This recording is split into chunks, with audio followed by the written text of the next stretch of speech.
On continue les lois de Tchouva du Rambam Maïmonide. On est chapitre 1, alinéa 2. Donc on a déjà vu hier qu'à Yom Kippour, il y a le bouc émissaire. Le Kohen Gadol va faire le vidouille, va rappeler tous les péchés. Enfin, il dit Hatan ou Avan, on a péché, on a péché. 3 fois il dit cela, 3 fois il prononce le nom de Dieu en faisant ce vidouille sur le bouc émissaire.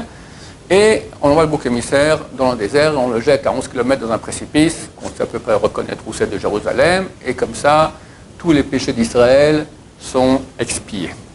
Quel péché? Le Rav dit que le bouc émissaire, il expiait tous les péchés graves et les péchés légers, mais à condition qu'il y avait tchouva.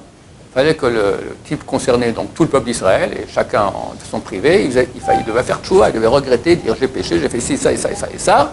Et par le bouc émissaire, les péchés étaient expiés, même les péchés graves.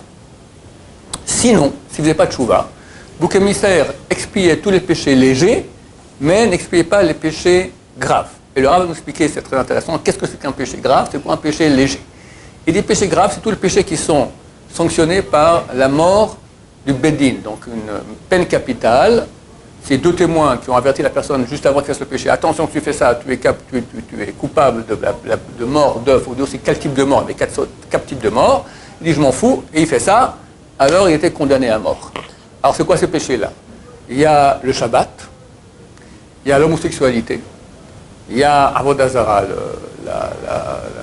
l'idolâtrie, et certains péchés sexuels, l'adultère, avec sa sœur, avec sa mère, tout autre de trucs tordus comme ça, c'est peine capitale.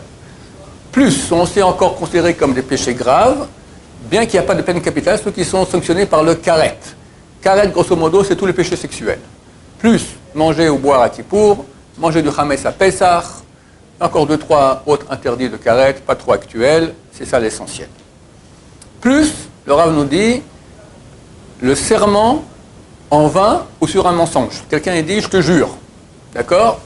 C'est une chose ça sert à rien, ou c'est un mensonge, ça fait partie des péchés graves, bien qu'il n'y ait pas de karet sur le fait de jurer, mais normalement c'est considéré comme un péché grave. Tout le reste, tu as mangé du porc, tu as mangé du serpent, tu as mangé de l'âne, d'accord? C'est appelé les péchés légers, c'est pour ça qu'il faut que j'autorise, d'accord? Je ne dis pas que c'est autorisé, c'est très très grave aussi, mais c'était expié par le bouc émissaire de façon automatique, même sans tchouva. Regardez qu'est-ce qu'on gagnait avec le temple de Jérusalem. Le Rav va continuer et va dire Bazmanazé, aujourd'hui, Shen Bet Amikdash, on n'a pas, hélas, le Bet Amikdash, on n'a pas un autel d'expiation des péchés, En Sham et la tchouva, il n'y a que la tchouva. La tchouva, mechaperet al kol ha'averot, la tchouva, elle expie tous les péchés. Afilou Racha Kol Yamam, même s'il était un Racha, un mécréant tous les jours de sa vie. Il a fait tchouva à la fin. El maskirin lo shum davar merish'o.